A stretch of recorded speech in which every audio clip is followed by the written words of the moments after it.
नमस्कार दोस्तों। आज हम जानेंगे कि पंचायत का गठन किस प्रकार हुआ और पंचायत में किस प्रकार भारत के लोकतंत्र को साकार। प्रत्यक्ष लोकतंत्र का एक माध्यम है।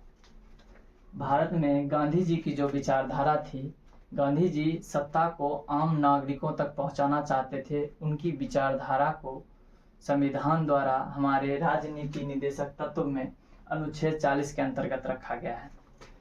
73वां संविधान संशोधन के द्वारा इसको क्या किया गया है, इसे संवैधानिक अधिकार दिया गया है। सत्ता की साझेदारी में, स्वशासन में भारत के लोगों को, आम नागरिकों को इसमें सत्ता केंद्रित करने के लिए इस प्रकार की व्यवस्था की गई।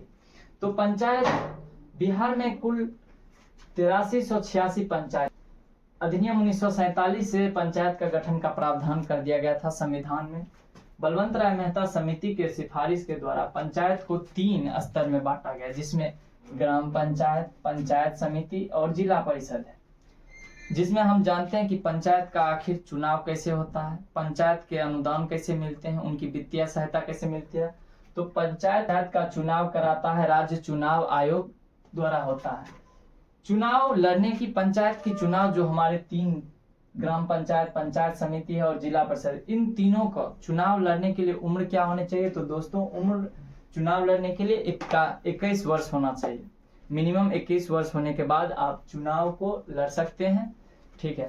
और हम देखते हैं कि ग्राम पंचायत में मुख्यतः 6 भाग पाए जाते हैं, जिसमें प्रमुख होते हैं, एक मुखिया होते हैं और दूसरे होते हैं सरपंच, जो न्याय विभाग दिखाता है, जो न्याय विभाग का कार्य करता है, ग्राम कचहरी का कार्य करता है। और अन्य विभाग में आते हैं ग्राम सभा, कार्यकारिणी समिति, ग्राम रक्षा दल और ग्राम सेवक। ये अन्य विभाग हैं जो ग्राम पंचायत के अंतर्गत आते हैं।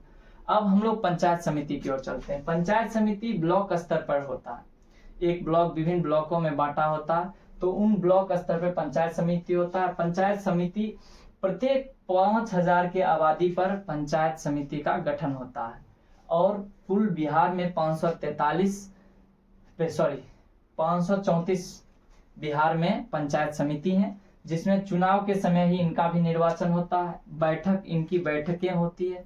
बैठक हमेशा महीने में 2 महीने में एक बार होती है।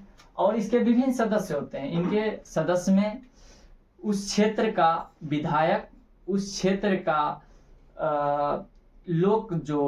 लोकसभा होते हैं, उसके जो निर्वाचित सदस्य होते हैं वो इनके अंतर्गत आते हैं। और मुखिया जो इनके नीचे आते हैं वो आते हैं। नेक्स्ट हमारे आते हैं जिला परिषद। जिला परिषद शासन के प्रशासनिक विभाग में सबसे सर्वोच्च है। मतलब शक्ति का जो सबसे बड़ी, इन सभी से शक्ति में सबसे बड़ी ये जिला परिषद होता है। जिला परिषद का गठन 50,000 के आबादी पे होता है।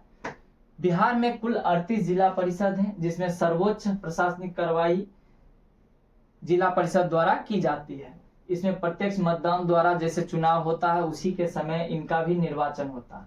इनके कार्य क्या होते हैं? ग्राम पंचायत, ये पंचायत समिति, इन दोनों को अनुदान और वित्तीय सहायता देने के कार्य जिला परिषद द्वारा किया जाता है। और इसमें विभिन्न व्यक्ति शामिल होते हैं। इसमें व्यक्तियों की विस्तार होती है। इसमें हमारे क्या कहते हैं, उस क्षेत्र के जिला परिषद क्या कहते हैं, हाँ, उस क्षेत्र के जो विधायक होते हैं, उस क्षेत्र के जो विधान परिषद के सदस्य होते हैं, उस क्षेत्र के राज्यसभा के जो सदस्य होते हैं, वो उस क्षेत्र के लोकसभा के जो सदस्य होते हैं, वो सभी इन जिला परिषद में, इन पंचायत समितियों के प्रमुख में भागीदारी करते हैं। मतलब इन सभी मिलके जो है ना जिला परिषद का गठन होता है, ठीक। इनमें जिला अधिकारी महत्वपूर्ण रोल निभाते हैं।